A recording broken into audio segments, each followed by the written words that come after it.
Namaste everyone, I am Abijit. I work as an infrastructure software engineer at Kubrick. This is the part 2 of Kubernetes 101, and previously we have discussed why Kubernetes, and we also explored some of the Kubernetes components, and then we created a GKE cluster, and then we talked about pod, container, namespace, deployment and services. In today's topic we are going to discuss ingress and load balancer, and then volume, daemon set, stateful set, resource uses, config map and autoscaling. Before going to discuss today's topic, I just want to go little bit deeper into the services. So in Kubernetes service, previously we have seen that kubedns is the responsible to assign a DNS name to the service endpoints, because the IPs are dynamic in nature and they can be changed in any time. But if you have a endpoint or DNS name, it's very for you it will be easier if you configure it inside your code or any API. Like if you want to call any API, you don't need to change the IP, you can just call the DNS name, it will automatically get changed.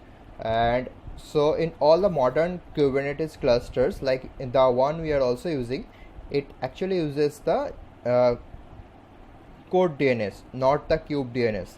So the service name is the kube DNS, but actually the image that is running inside the cluster, this is code DNS. But we keep the service name kube DNS, that is for our reference purpose, and that is only for the namesake. Because it was being used as a kube DNS was being used, so suddenly it got changed into the code DNS. So the service name didn't change, but the image that we are using, that is actually the code DNS image.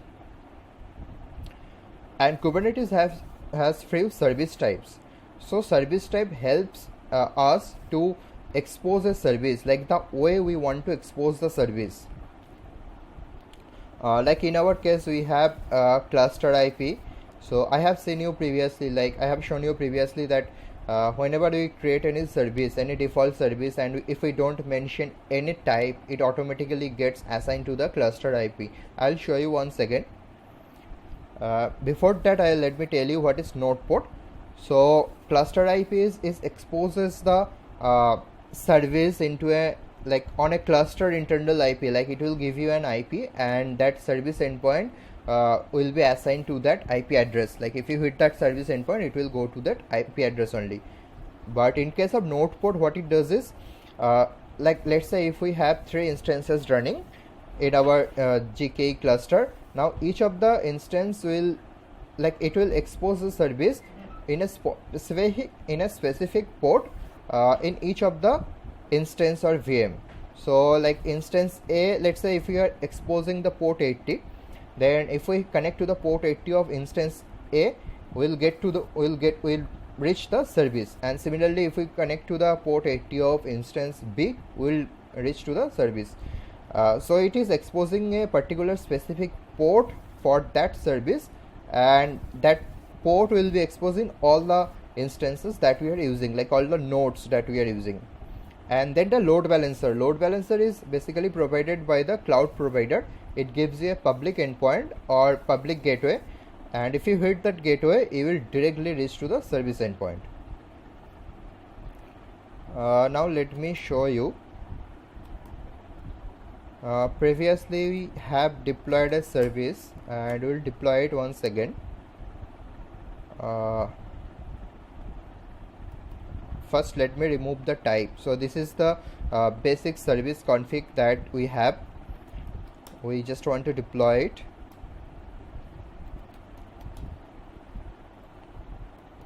Let me deploy this.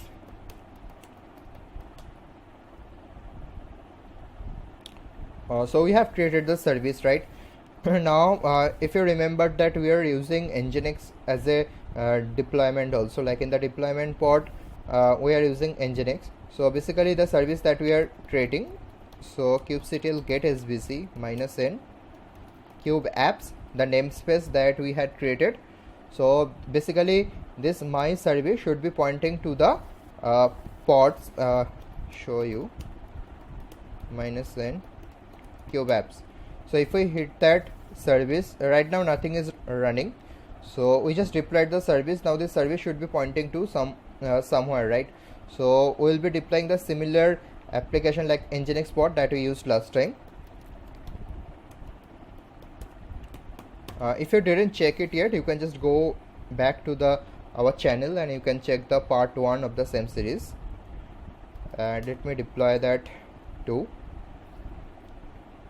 So I deployed Nginx pod also. You can see that it is running, and so basically this my-service is pointing to the Nginx deployment. And also if you check that if you do kubectl get svc, it is showing the service name, and here you can see the type is the cluster IP, and it is also showing one cluster IP address, the private IP address, because it is starting from the 10 dot, and there is no external IP address. So for us we can directly connect to that service endpoint using DNS name also, like the way I have shown you that what would be the service endpoint inside of the cluster. You can give it like first will be the service name, which is my-service, then dot namespace, in our case it is kubeapps, and then dot svc, then dot cluster dot local. So if you hit that endpoint, you will reach to that service, but that is possible from inside of the cluster only, not from the outside. Now let's say you want to access this app like from your browser or from your Postman. So how would you do it? Because we know that how to connect to the how to connect from inside of the cluster, but we don't know that how to connect from the outside. So in that case, we'll be deploying this service as a type load balancer. So in that case, we will have a public IP address. Let me first delete the running one.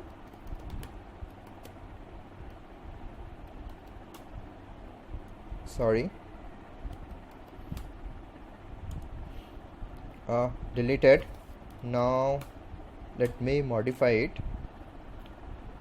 Here you need to add the type.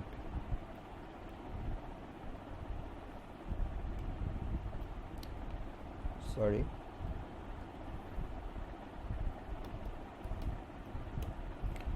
The type would be load balancer. Now let me redeploy once again. Sorry, it is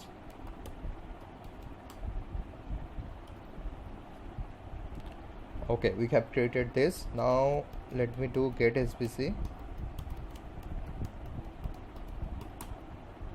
Oh, there is spelling mistake.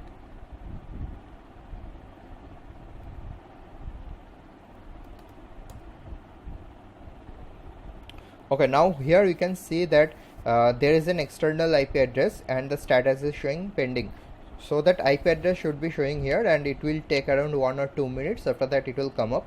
And also we can see that port we expose is the port 80. Like if we hit this IP address in port 80, then we should be reaching to this my-service from outside of the cluster. Like I will show you that IP address by hitting that IP address from my browser, and you should be showing the Nginx default page, because the backend deployment that we have, which is running a Nginx pod. So we should be showing that, we should be seeing that Nginx default page only, right? So it will take some time. Okay, it is done. Now this is the IP address. This IP address is provided by the cloud provider, in our case which is GCP. Now we'll hit this. Yeah, it is working. So if I hit this IP address from my browser, you can see that this welcome to Nginx pages, this is the default Nginx page is showing. Okay. Next is the Ingress. So Ingress is the basic component for the routing. Like let's say you have few services are running in your cluster, and like for each service it's not possible that you are hitting each of the, like you have multiple public IP addresses and you are hitting all these IP addresses to reach each of the services. That is not a good way to do. So in that case we use the component Ingress. So it actually expose the service in HTTP and HTTPS. It can, like, you can have HTTP connection or you can have HTTPS connection, and based on the routing, like slash, you can have some path, and like you will instruct that okay, slash ABC or slash BCD should be going to the service A and slash wow should be going to the service B. So basically you will have one single endpoint, and then you are hitting that endpoint by changing the route, that is path, and then you have multiple services are running, and you can just forwarding the traffic based on the routes. So that is why we need Ingress. So now Ingress has two components. One is the Ingress Controller, another is the Ingress Rule. So for Ingress to be running, you need Ingress Controller. So there are so many Ingress Controller out there. In our case, we will be using the Nginx Ingress. So what is Ingress Nginx? So what is Ingress Nginx? So this is the Ingress Controller with a Nginx pod. Like Nginx is running there, simple Nginx will be running there, and if we hit the Ingress endpoint, all the requests will come to that controller. So that is the Nginx pod, and then Nginx pod will have the scope of all the namespaces. Like it will scan all the namespaces, and then it will find all the ingress rule that you define, and based on the rule it will forward the traffic. Like in each namespaces you will have some services are running, right? So you will also put one ingress rule there. That ingress rule, so that particular ingress rule will be like responsible to forward the traffic to those services. And then when the request is coming, that ingress controller first like it scans all the ingress rule in all the namespaces, and that automatically so whenever you create an ingress rule in any of the namespace, it will get picked up automatically by the ingress controller.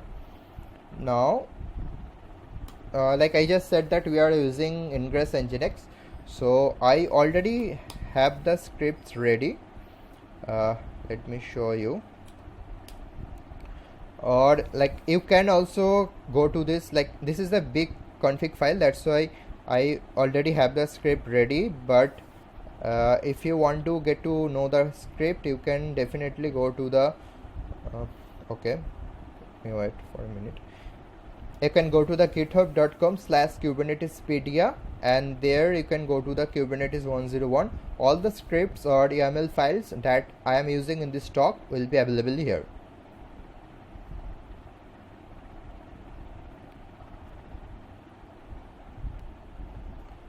So before deploying the Nginx Ingress controller, we first need to set some cluster binding rules. So what cluster role binding? So what this cluster role binding does is it will create a so it will take the cluster admin role, and then it will assign that it will connect that role to the Ingress Nginx like Ingress controller pods. So those pods will have the access to the cluster, and it will have the cluster admin access, because it will anyway it has to read the ingress rule, then it will forward the traffic to those namespaces, right? So it needs the admin access.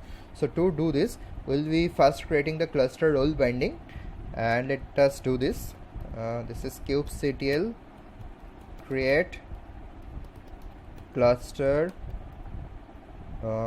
role binding cluster admin binding. So this cluster admin binding is the cluster role binding that we are using in our YAML file. So you can check it there that this name should be there. If you change the name, then in the YAML file also you need to change it. Then the cluster role, cluster admin, and the user which is like executing it. This is the gcloud config, because we are using GCP, so you will get to know the user ID by using gcloud command. Get value account.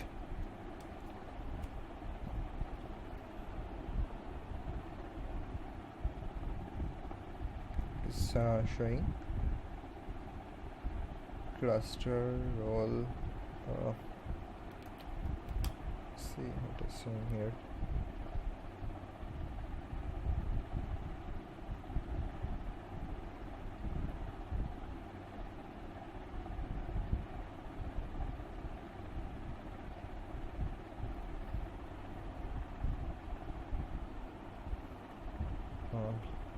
Does create the cluster role binding. Okay, it is showing that cluster admin binding is already created.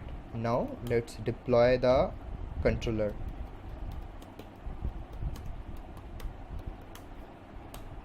Sorry, Nginx.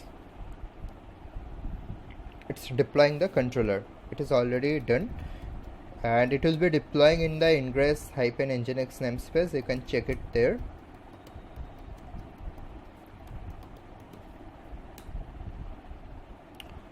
You can see that after some time this pod should be running there. Spacey.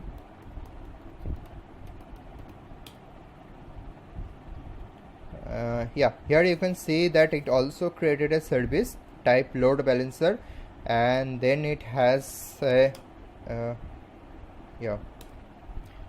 then it also has a external IP which is in pending state, and it should be showing here. So this IP will be using it to hit the this Ingress Nginx controller service, and then we will be creating different Ingress rule in various namespaces, and in that inside of that Ingress rule we will be defining the services and the path also, and from the browser we will be hitting that IP address with a domain, and then we will be we will be testing out that if the request is going to the correct pod or not. Okay, the IP address is here.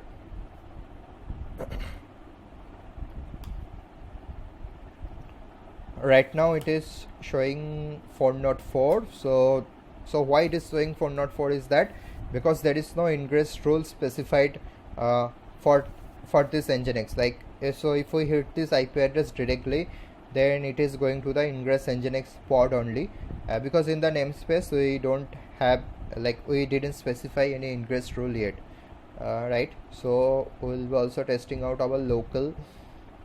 So what we are trying to do is, in my local I'll be in my etc host I'll be modifying I'll be adding a domain name, and then I'll give this IP address. So if from the browser I'll try to hit that domain name, so it should be hitting the IP address I'm showing you.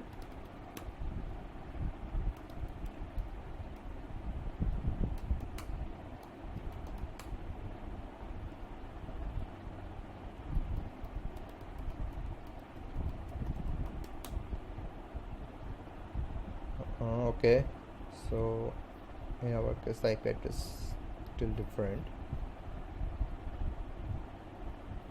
So in my local I am giving this IP address to kubernetespedia.com. so if we hit the Kubernetespedia right now, then it should be showing this IP address only. So instead of using IP address, we will be now working with the domain. Yeah, so we are like getting the same page, same default page. And let us go back to the cluster. So what we'll do is now that we'll also try to deploy one ingress rule. I already created ingress rules here, you can check it here. So in the kubeapps namespace I have created an ingress rule, and the name I have given is ingress-my service, and that host is the kubernetespedia.com, because it will check the host. And if you give any other host name, but from your browser you are trying to access Kubernetespedia, then it will not be working, because it is following the Nginx default behavior only, because our controller is Nginx. And this is the host name, and we are telling it that if we hit the /apps, then it should be showing to the should be going to the my-service, and the service port is port 80. And similarly we can so this is the in this block we are defining the route. Similarly, we will have the multiple blocks if we have multiple services running. So let's say in the next block we can add apps B or app C. Similar, just change the route name and change the service name, and it will forward the traffic to that specific service. So right now what we are doing is we are just adding /apps, and this /app should be going to the my-service. And another thing is that you have to add one annotations, and this annotation is the nginx and kubernetes.io/ingress.class, and the annotation is nginx, because the controller that is running like in the ingress-nginx namespace, it is also having that annotation. So that ingress controller will pick all the ingress rule having this annotation. Similarly, we can have multiple controller, but in that case we just need to change the annotation to something else. Let us deploy the ingress rule.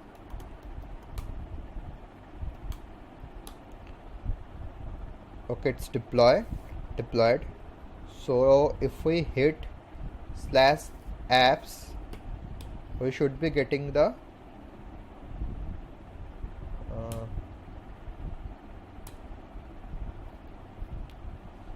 just a minute.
Sorry. So I'm just trying to check the logs here.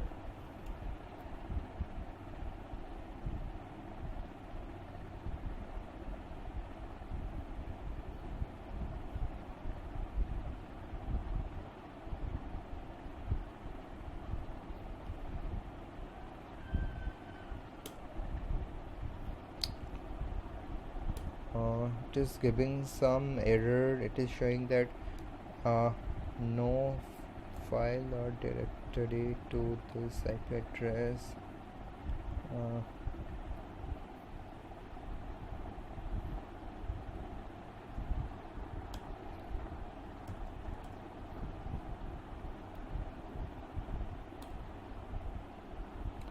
Okay, the page is coming is 404, and this, I think this is something to do with the config, like the nginx port that we are using, like nginx deployment.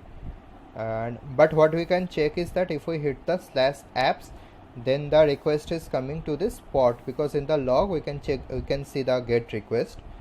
And I think this 404 page has something to do with the config. I think the path is not properly set. And so I just wanted to show you that by giving this route, you can go to the service endpoint. Now if we check any other, like if we do ABC, then it is showing the 404 page, and here we have like we can see that no request has reached yet, because the path, the route that we are using, which is different than apps. And this 404 page, so this page is coming from the Ingress controller, because in that Ingress controller also we are having one nginx running, right? And also in the apps that we are testing out, in that time also we are using the nginx, but the config has something missing, that's why you are not getting the nginx default page. But what we can see is that in the log the request is reaching this port.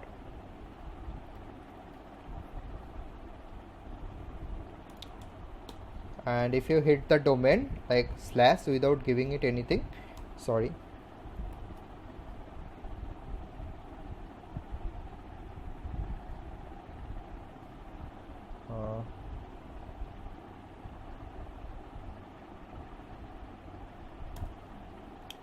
and if you just hit the slash, then this page is coming from the Ingress Controller page. As soon as you change the path to apps, then it will be going to this pod, and here you can see the get request.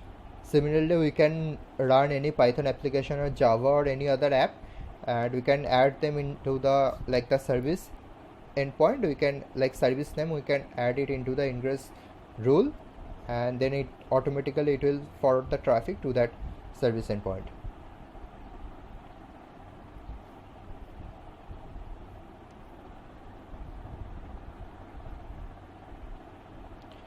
Next is the volume. So the pod that we are running, like these are not stateless, like it doesn't have any volume, and the volume, like it doesn't have an external volume, and it has very like the by default each of the container is having very less volume. Like if you want to store a big file, or let's say you want to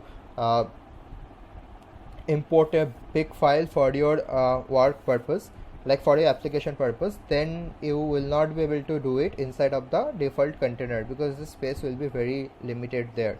And also in some cases, let's say you need some persistent volume, right? Like the pods will get deleted but the volume will be staying with you.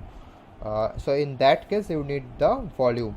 So before going to the volume, you need to create the storage class. So there are so many storage class based on your platform or cloud provider that you are using. Like we have GCP.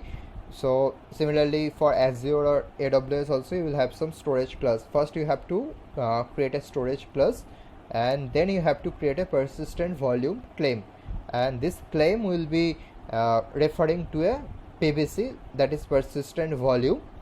And inside of the container, like the pod, the container that is running inside of the pod, you need to mount a path like slash home or like any directory path. So like if you put any data in that directory, then that data will be storing to the volume that you are adding. So you're just mounting this path to that volume. So let us first create a storage class. Okay.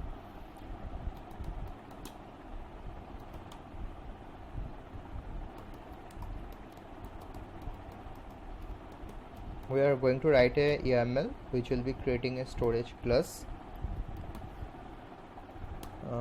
Storage class API version, V will be capital.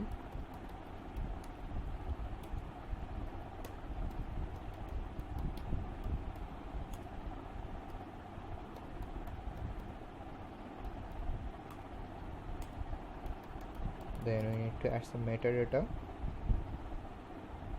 and so I'll be following the 4 space only, 1 2 3 4, and the name of the storage class, let me give it a name of premium.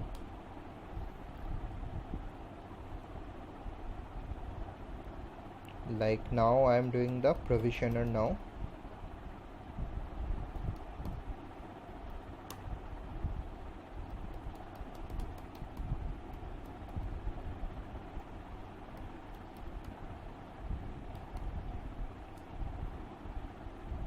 So this provisioner is like it will create a storage class with the storage gc-pd. So for our GCP, this should be the provisioner, and for other cloud provider you can have, like you can just check it out from the official doc. It will have some they will have a different provisioner. Like in our GCP we are using gc-pd.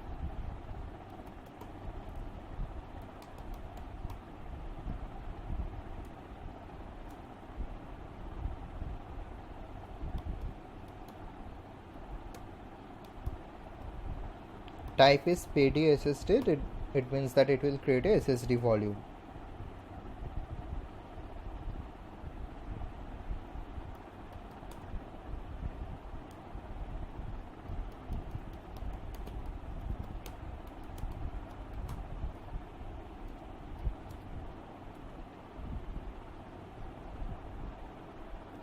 Okay, so our storage class is already created.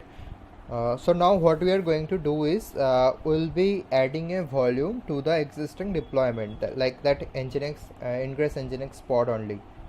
Sorry, not in Ingress Nginx, the Nginx deployment pod that is running in the Cube apps. So before doing it, let us first delete the running one.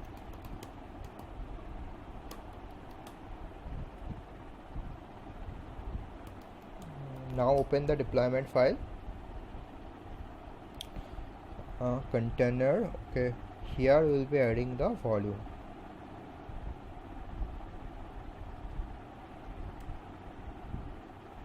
First we are doing the volume mounts.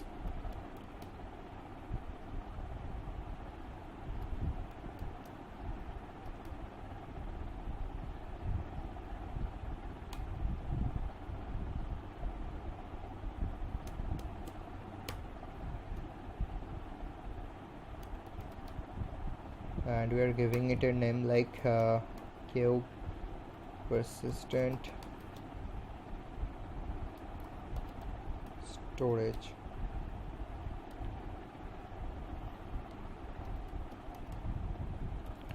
And mount path is /data. So inside of the pod, if you go to the /data and if you do df-h, then you can see that it is showing the storage of the new volume that you just added.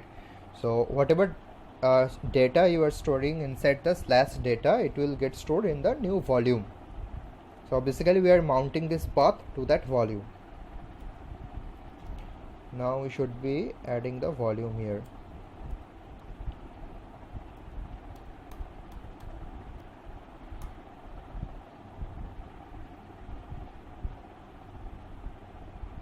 Okay.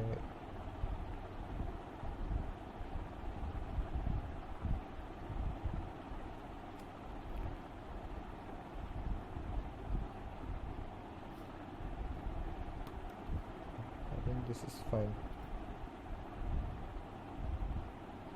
Yeah. So first we mounted the path, now we are adding the volume.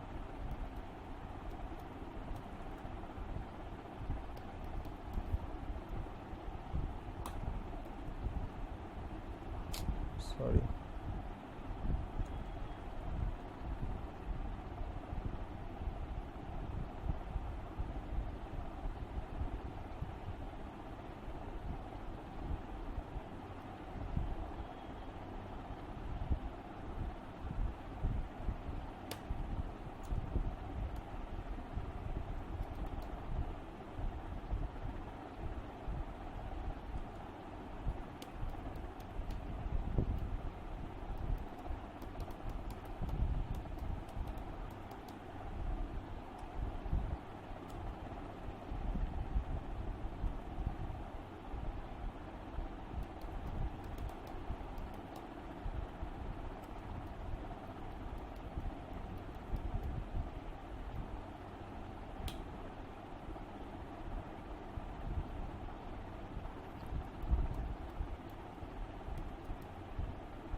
So the claim name we are giving that cube-data, but this claim name doesn't exist. Before adding it, we first need to add the claim name. So what it does is it will so first we need to create a persistent volume claim, and that claim will be like referring to that volume. Now inside of the deployment, we first have to do the volume mounts, and in the volume block we'll just give the name of that persistent volume claim. So let me first complete it, then I will be creating the PVC claim. Now let me create the PVC volume claim.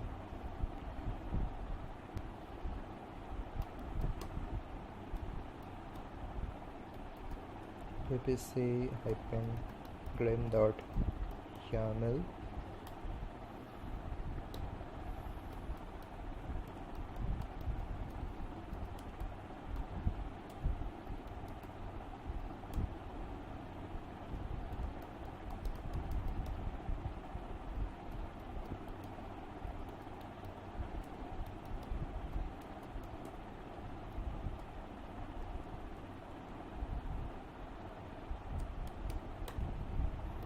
And the name we are giving the cube data, because this is the same name we have added in the deployment, right?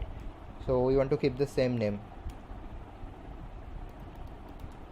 And the namespace is the cube apps, because cube apps is the namespace where we are deploying the Nginx pod.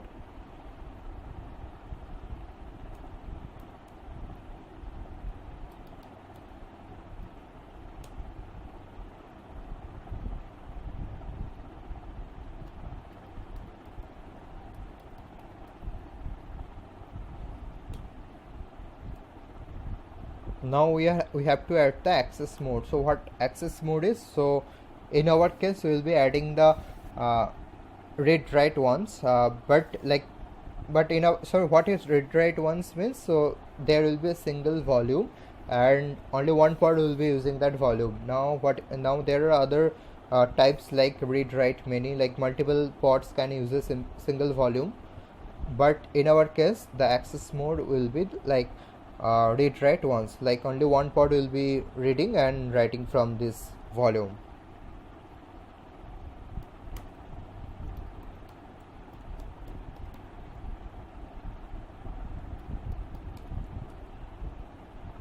Now we have to add the resource. Like what will be the resource? Like it can be 1 GB, 2 GB or 50 GB as per your choice.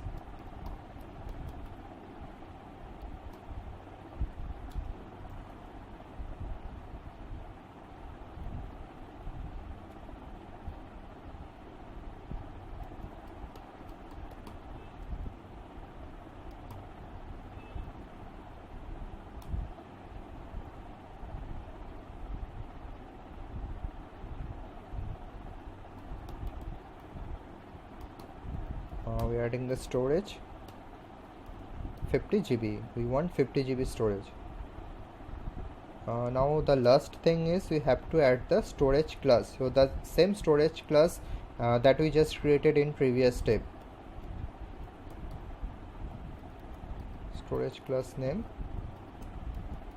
premium, because premium was the storage class name that we used last time, right? Now first let us create the volume, then we will redeploy that deployment with that PVC claim.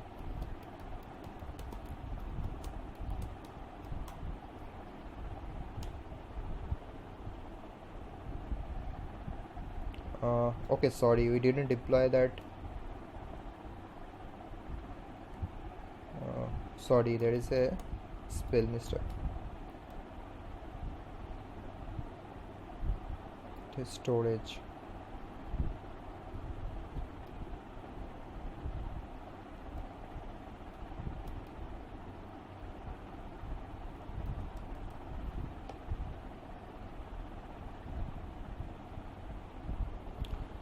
Okay, now that PVC is already ready, and let us deploy that pod also.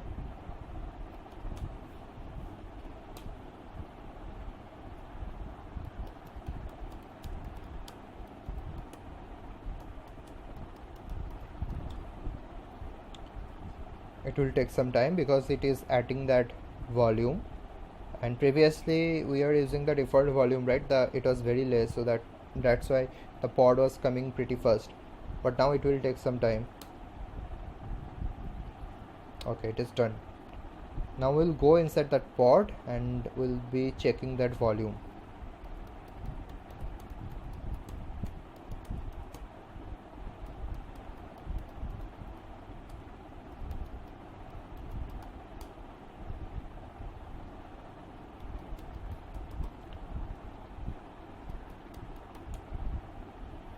So the slash data is the path we mounted last time, right?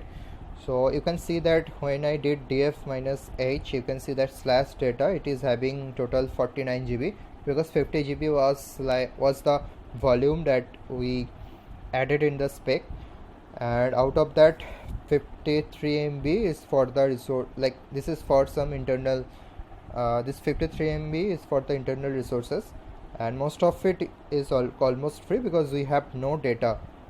Now if we add a file called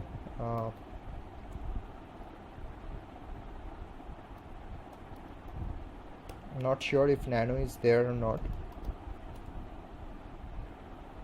Okay, nano is not there, but if you just generate any, create or put any file, then it will be storing in that volume only, so you don't need to worry about the less volume of the pods, because in our case you already added a new volume, and like we can fill it up to 50 GB.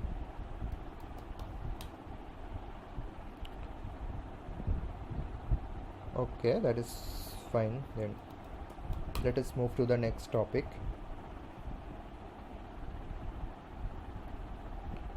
Now we have the daemon set, like it is also one kind of workload, but we have seen deployment. Now we'll be checking the daemon set.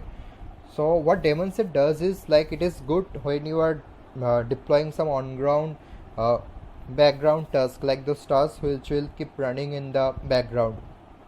And what is speciality in the daemon set is that it will, by default, you don't have to, like in the deployment, what it does is it creates some set of replicas, right? But in the daemon set, that replica concept is not there. And so daemon set will be like each of the node, like the VM that you are using, so each of the VM will have a daemon set container. If you are using 2 VM, then it will have a 2 daemon set. Like if you are using 2 node, then it will have 2 daemon set, and 1 daemon set is running in each of them. So there is a no concept of the replica, and automatically whenever you add a node in your cluster, the daemon set will automatically gets running there. So it's not that you have to specifically you have to do something for the daemon set to be running in the new node. It will automatically picked up. So in our, what does in deployment is that you are giving it some like some replicas number, and it will be running those replicas. It can run in either in the same node or in the different node, that is not in your hand. But when you are using the daemon set, like it will automatically, and it will always run one daemon set in a node. So whatever, how many nodes you will have one daemon set running there. So the config will be pretty similar, like deployment. So from the deployment only, we'll be creating a file called daemon set.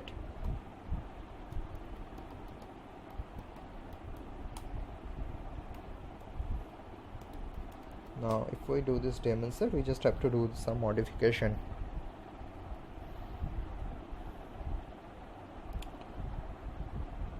In the daemon set, we don't need the volume. Let me delete this volume.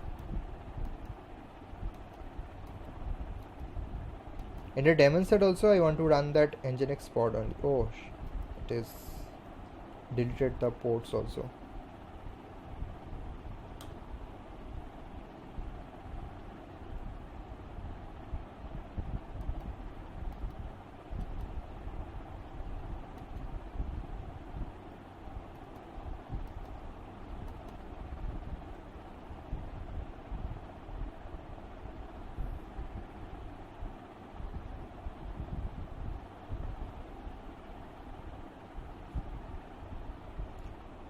So in the kind, instead of deployment, we will be having the daemon set.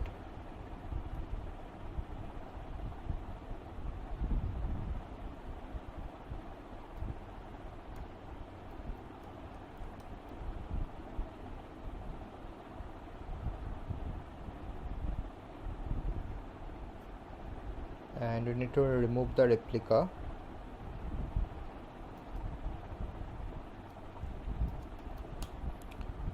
Let us deploy and see if we have correct syntax.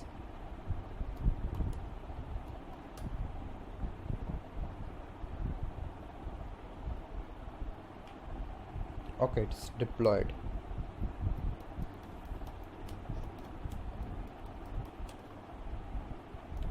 So if you do the kubectl get nodes, then you can see that we are having 3 nodes. Now I'll describe the node.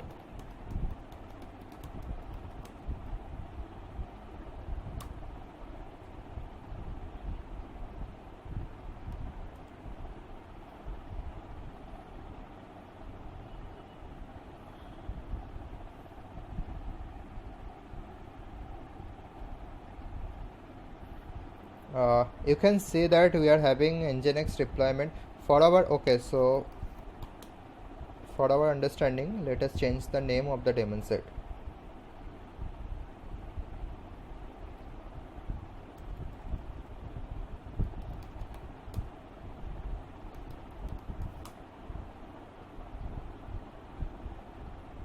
Will not have the deployment, will have the Nginx daemon set.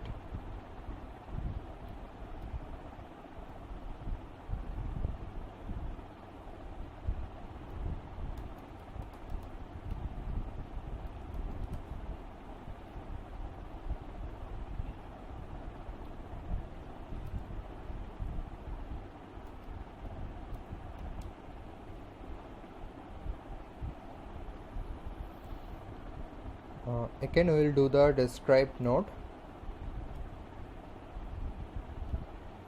Here you can see that we are having the Nginx daemon set running, right? So if you check the other 2 nodes also, there also you can see that we are having one Nginx daemon set running. So it is running in all the nodes that we have in the cluster.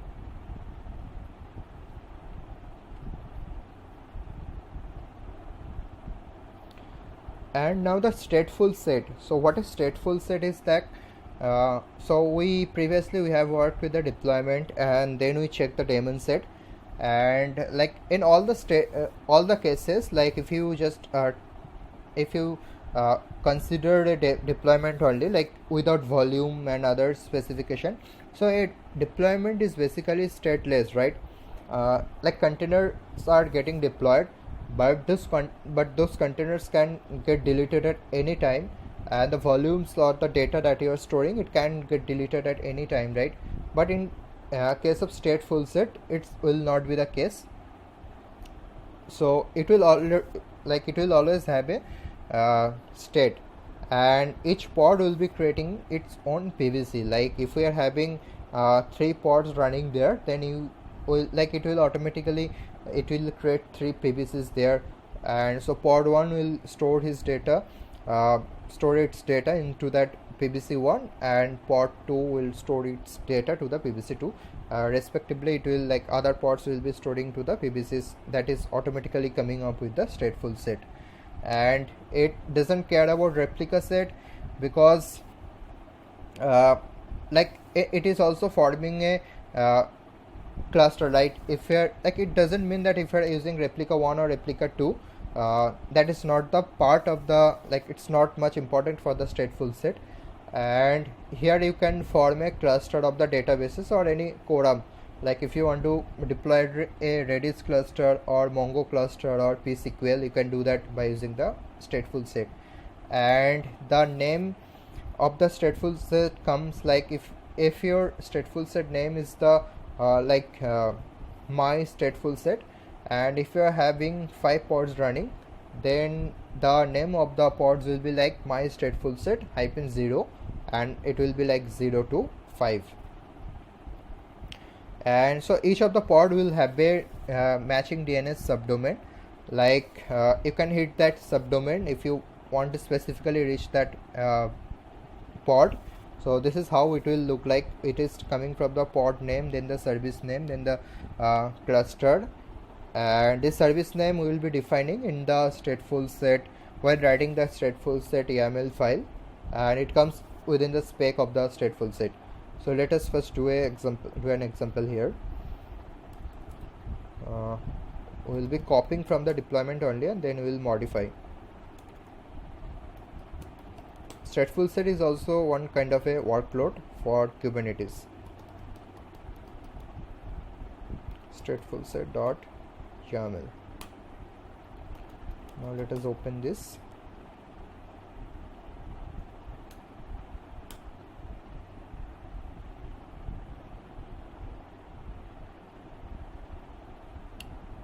In case of deployment, we want stateful set,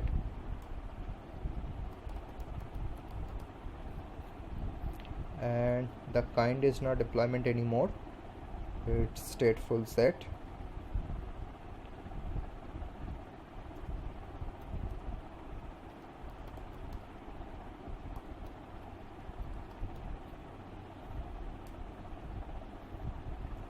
And we need to add the service name, right? So as I just told that we need a service name to reach that pod. Like each pod will have a service name. By hitting that service name, you will directly reach to that pod. Syntax is service name,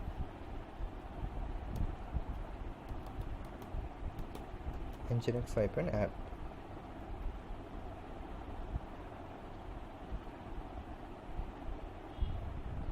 Volume we don't need to specify, it will automatically create it. Each stateful set will create its own volume.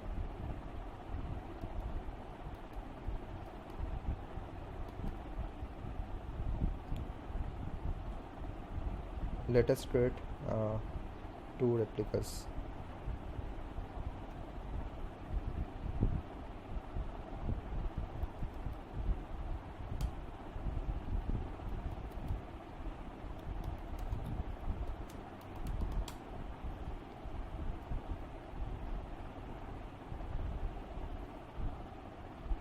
It's created, so it will be coming into the Cube apps namespace.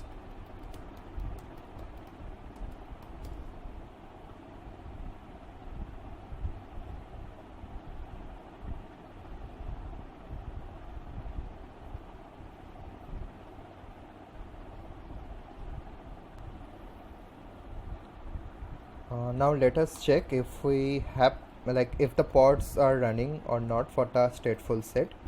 kubectl get pods -n cube apps. Okay, we can see that nginx stateful set is running, and as I said earlier that if we just give the stateful set name and all the pods that is coming, it will start from the 0 and it will go up to n-1. N is the replica number. So in our case we are running with 2 replicas, that's why the naming convention is 0 and 1.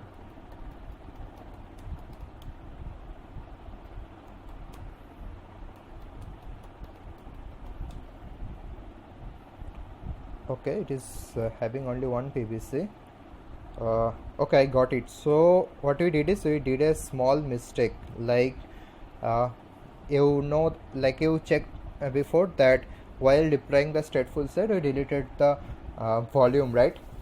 So each pod will have its own volume, that is fine, but while declaring the stateful set we need to add the volume claim template, like the spec, like the storage, like type of the volume and the storage that you will be using. Also you need to provide the mount path. So if you just give the stateful set definition, and so it will not deploy it automatically, so it will not automatically create the volume. For the volume you have to create the volume claim template. So for that we will be first deleting the existing one. Sorry, okay, I deleted.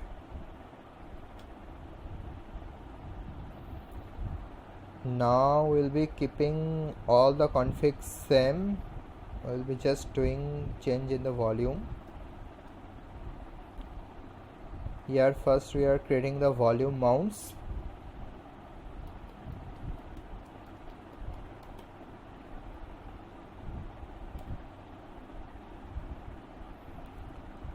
And the name of the volume mounts will be counter. Just give it a name called counter, and then we'll be adding the mount path. In our case we are using my data.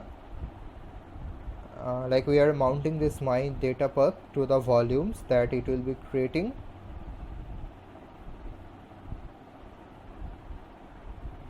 And then we will create the volume clean template.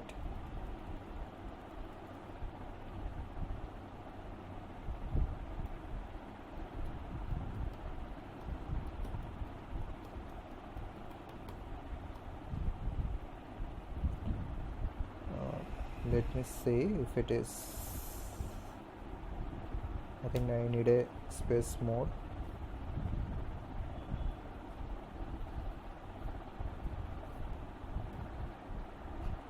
Now I'll be adding the name.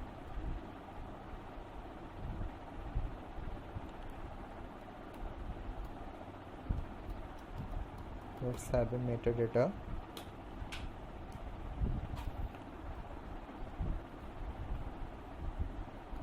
And the name will be counter.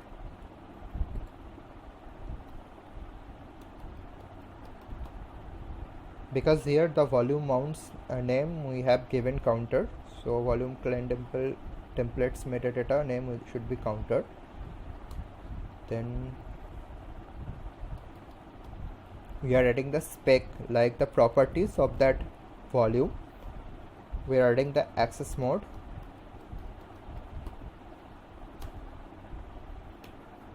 Here also we are using read write once.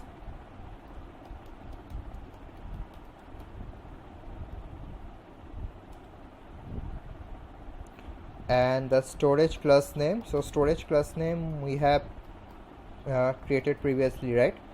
We want to use the same storage class, which is premium. And now we are defining resources. In the resources we are giving the request, like the same steps that we did in the deployment section. In the request,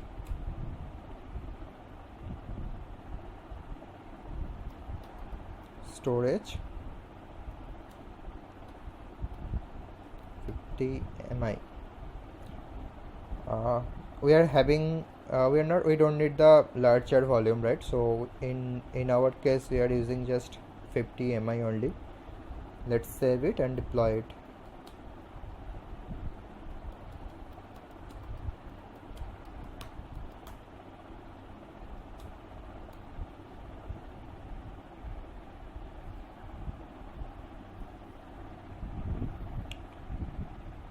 Unknown failed volume mounts.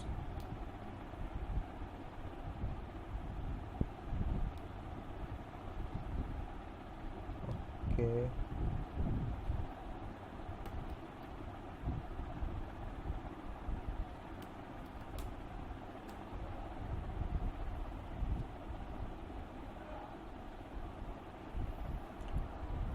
Let us open the stateful set. I think some syntax issue.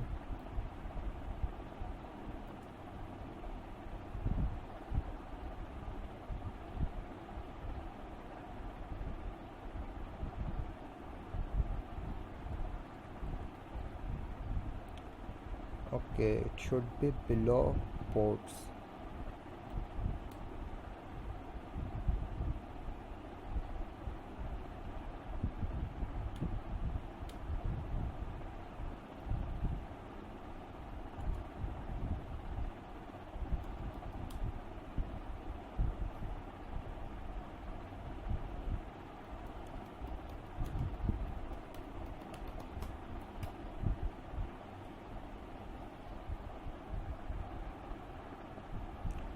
Missing required path, unknown failed mount path.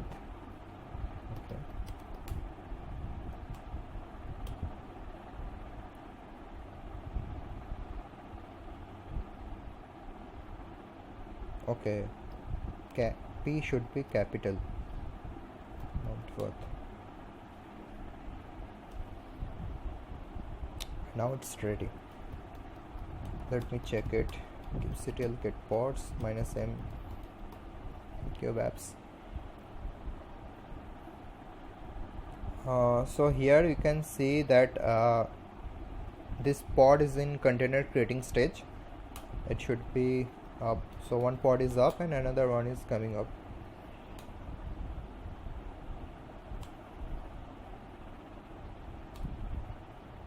So both are running now, right? Now we should get the list of the PBC also.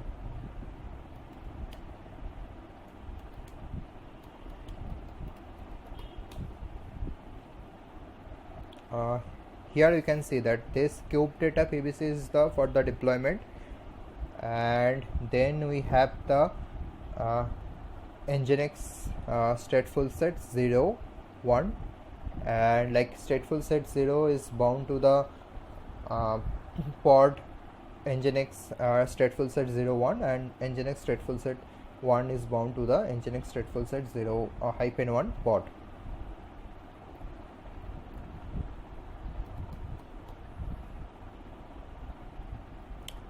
Okay, now let us go inside of that.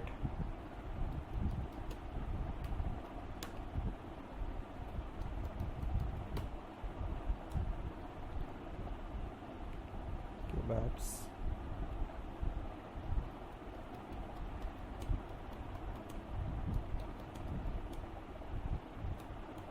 You can use the same command to go inside any of the pods. So at the end, stateful set is the pod one, right? So you can use the same data. Same command. So in our case, we mounted the path called my data, and you can see that it is having like around 1 GB of data available there. 1 GB of storage available there, and the mounted path is the /my data, the same one that we added in our stateful set definition.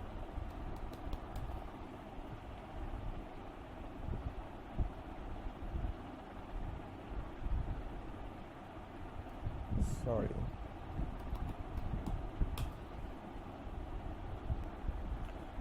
So our stateful set is done.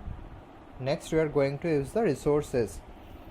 So resources is like when we are deploying a pod, right? We can specify a minimum and maximum request and limit of CPU and memory to that pod. So that request is like so it is giving you the guarantee that it will, like in our example, it will always have the memory 64 MI and CPU 250 M, and the limit is 128 MI and CPU is 500 M. So that means at any given time it is giving guarantee that this pod will have this pod can utilize the 64 MI and 64 MI memory and 250 M CPU at any given time. And first it checks the resources in the cluster, like first it checks that if the pod can get scheduled or not, because we are requesting some memory and CPU, but it should be available in the nodes, right? So it will first check, and then it will, if it finds that okay we have enough resources, then it will schedule the pod. And so this is the request is something, it is like guarantee that this pod can have this memory and CPU at any given time. And the limit is something, it's not guaranteed, but we are limiting like this pod will start utilizing from 64 MI and it will go up to 120 MI. So because of some of our application needs, probably at starting we don't need much memory, but as the application goes on, in some cases we need more memory, right? So it can go up to 128 MI, and we are putting a cap here. So limit is basically to put a cap that okay, once you reach the 128 MI you will not be able to utilize further. So this is how we are making sure that one pod doesn't eat all the resources in a node, right? Now we'll be adding the request and limit in the deployment, and then we'll redeploy the container once again.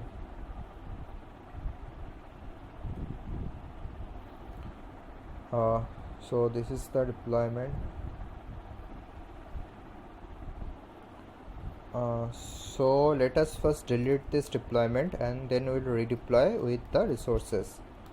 That's not necessary, we can always apply, I think, without deleting. Yeah, so this is the deployment that we deployed previously. So right now it doesn't have any resource request and limitations, but we are going to add some request and limit cap here. Here we are using the resources.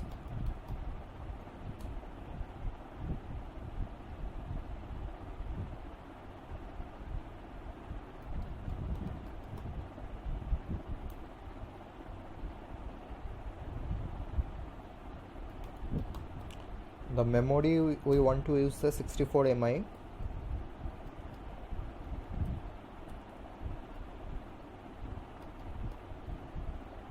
CPU we are giving 250 M.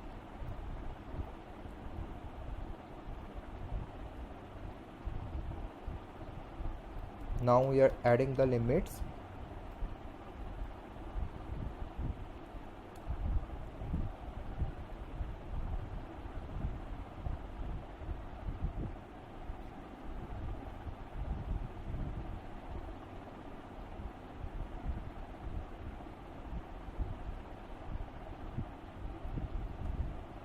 Sorry.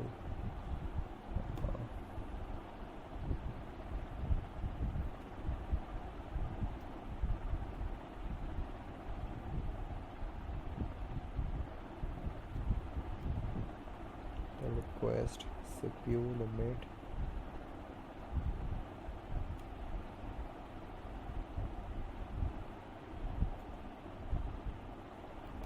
And memory we want to use 128 MI. This is the limit, and the CPU we want to use 500 M.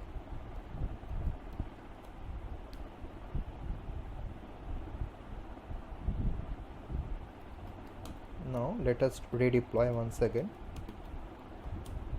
We don't need to delete the previous one, we can just apply and then the deployment file. Okay, so it is configured. If we check,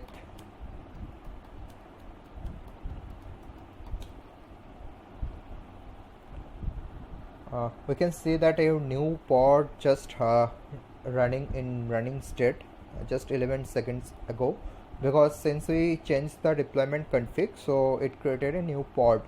Now we'll describe this pod.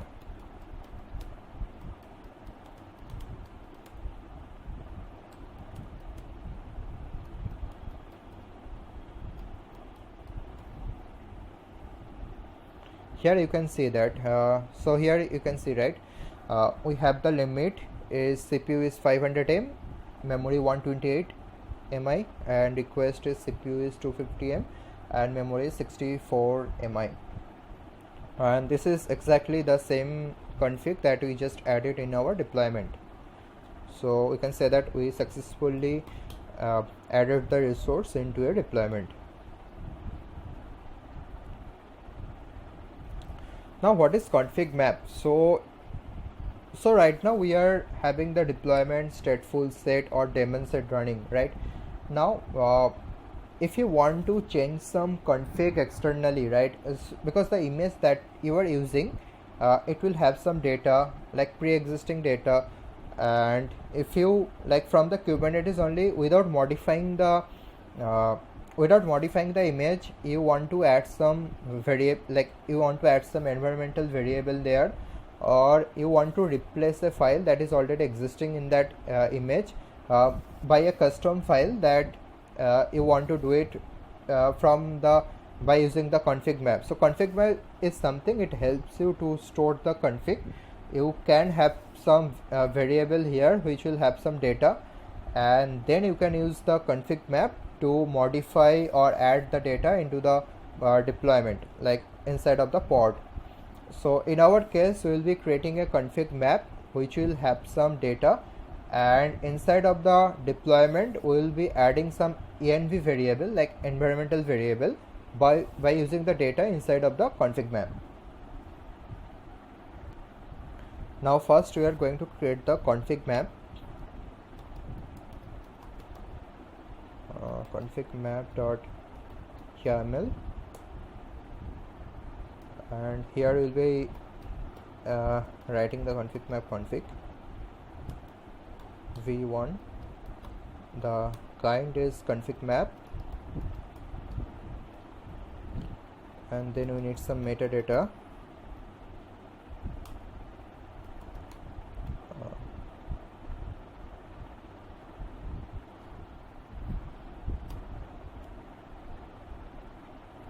Metadata we are giving config example.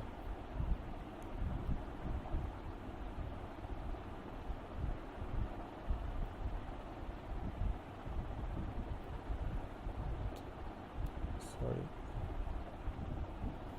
here we are adding the data.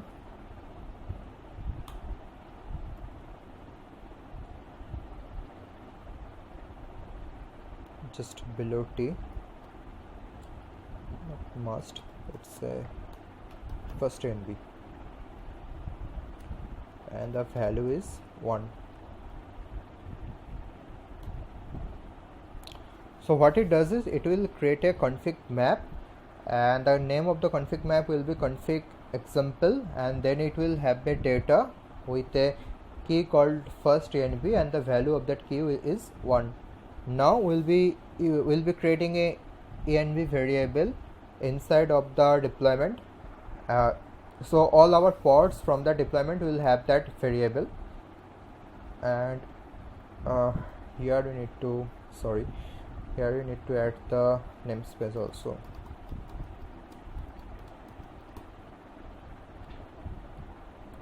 Two maps.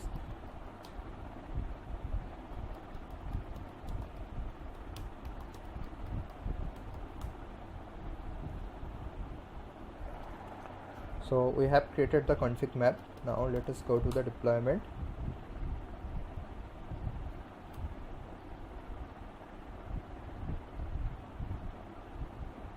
If I go below, just below the image, we can add the env.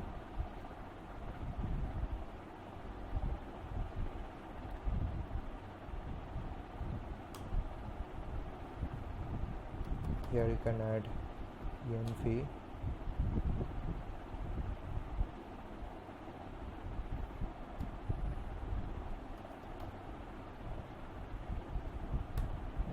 First env, let's keep the same name, first env. And now we need to add the reference of the config map, like from where. So it is going to create a env called first env. Now it will pick the value from the config example config map.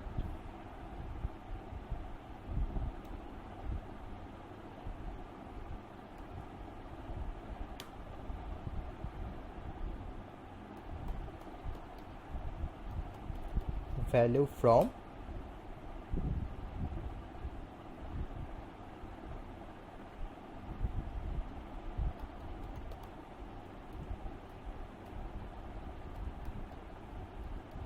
config map key reference.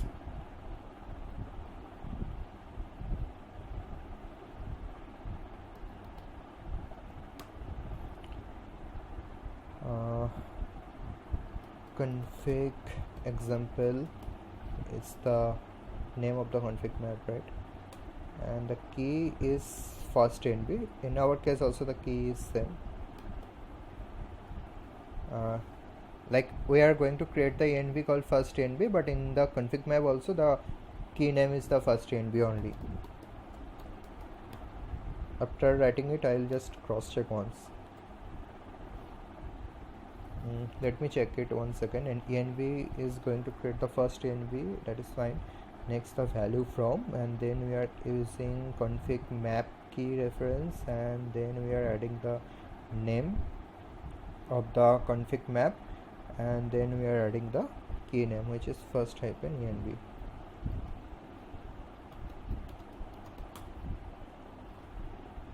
Yeah, here also you are having first hyphen env. Now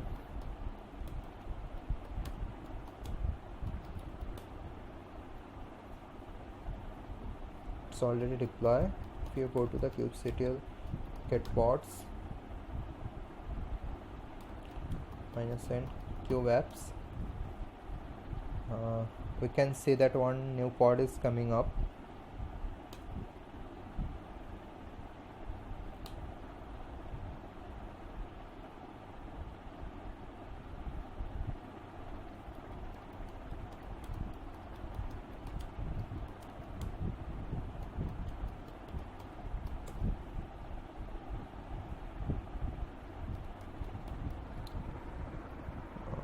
Okay, it is having the volume affinity config.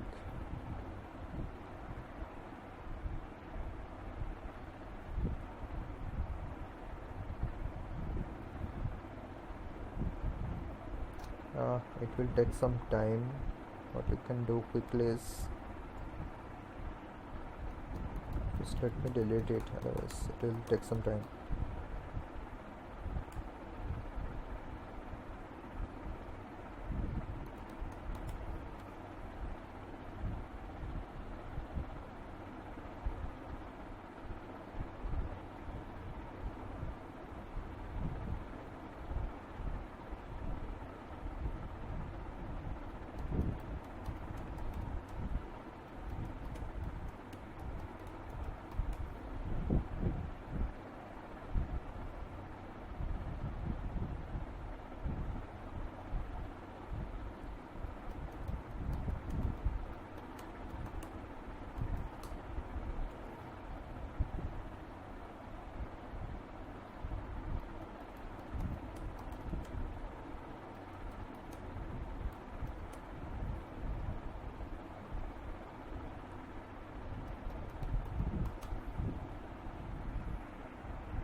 Okay, now it is running.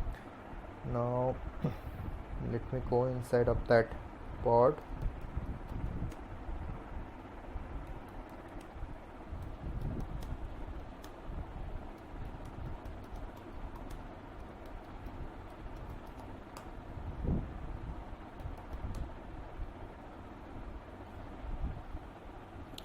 Yeah, when I did env, here you can see that first env environmental variable is present with a value 1, and this value came from the config map example. Like in the deployment, we just check that like we we imported the config from the config map example, and then the key name we defined is the first env with a value 1. So it is working now then.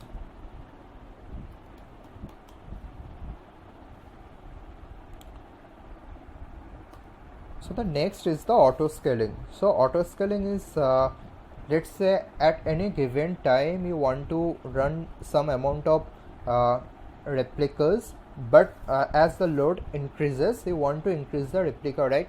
Because if 2 replicas can handle 100 requests, but if 10,000 requests are coming, then you need more replicas, right?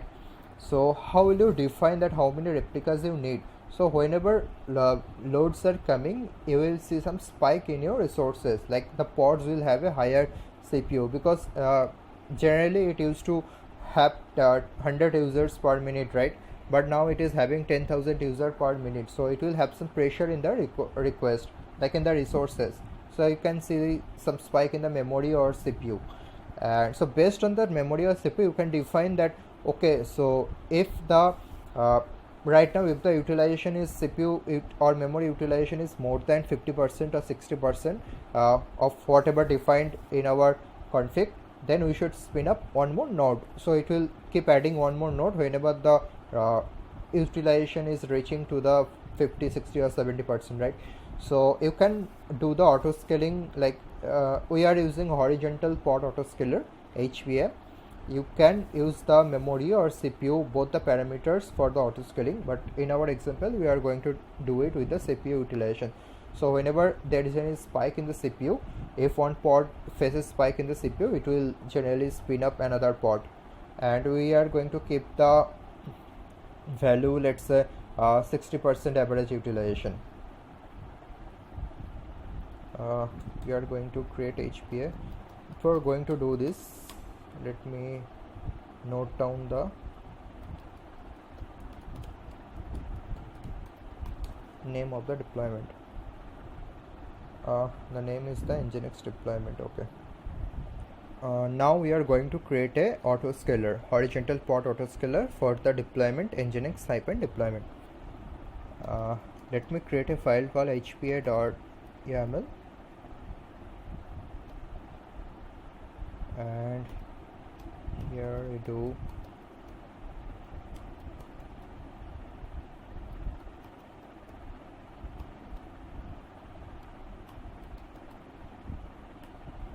v2 beta 2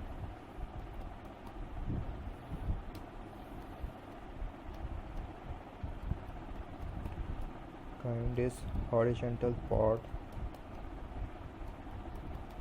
autoscaler, and we need to add metadata. Here we are adding the name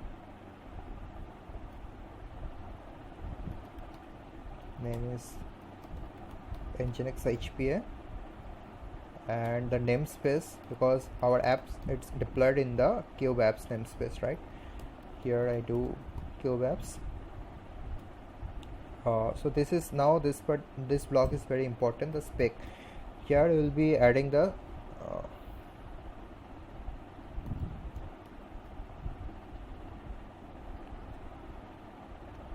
here we will be adding the scale target reference. So like this HPA will be targeting which deployment, so that is will be specifying here.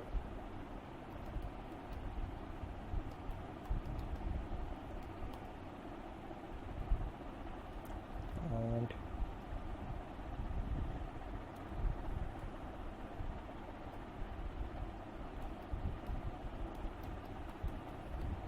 API version is apps v1,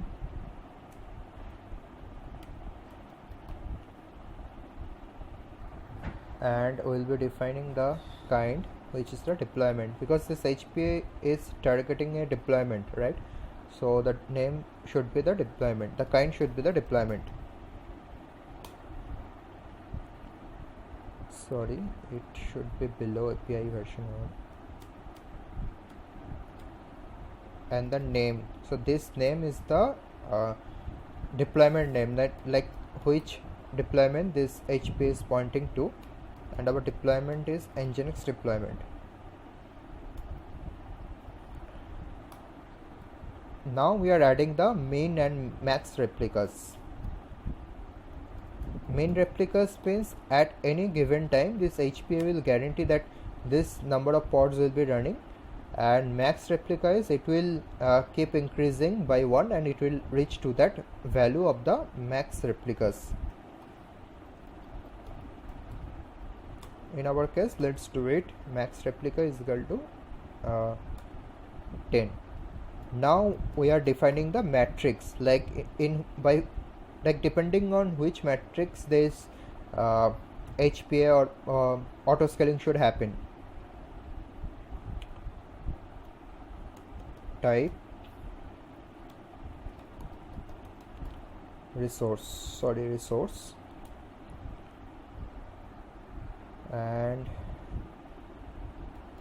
now we are defining the resource here. So the type is resource. Now the name of the resource we need to define.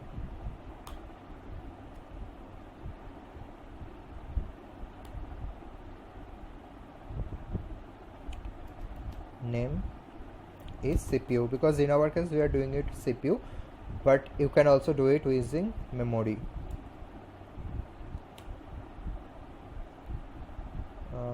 Now we do the target.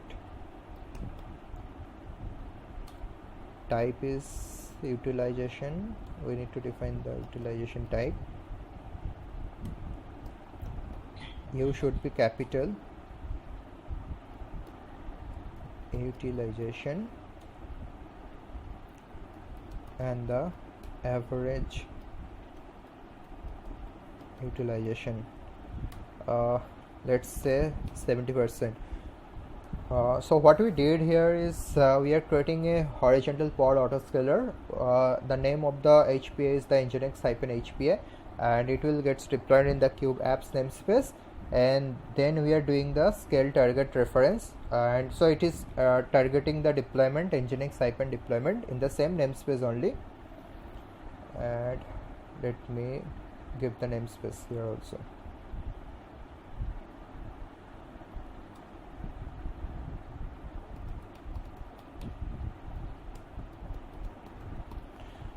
So here you are adding the namespace Kube apps, and the main replica is like at any given time these are the replicas. This HP will make sure that this number of replicas are running.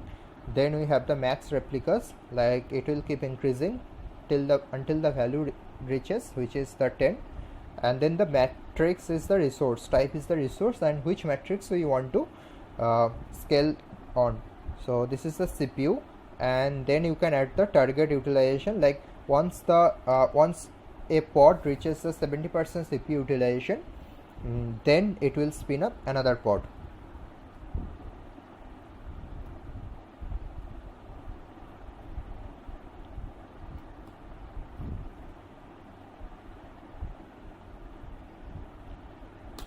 Okay, now let me deploy it.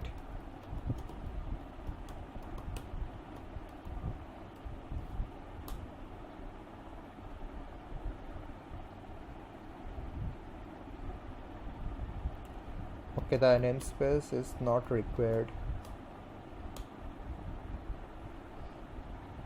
Okay, here the namespace is not required.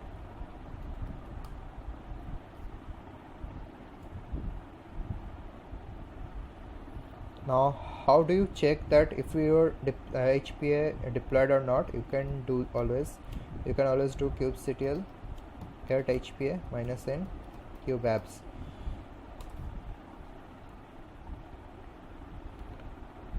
You can see that your deployment is there, which is Nginx and deployment is Nginx deployment, and main and max replica is main pod is 1 and max pod is 10, and the replica is 1. Currently only one pod is running. So the target is showing unknown because this is a test cluster and we don't have much utilization here. So once we have some traffic, or once we if we do the load testing, or if we increase the traffic, so and somehow if the CPU utilization reaches the 70%, and then it will spin up one more pod, and it will keep following the HPA rule that we just configured. Okay, so we just finished the session, and I think we reached the end of the session. Let me cross check the topics one.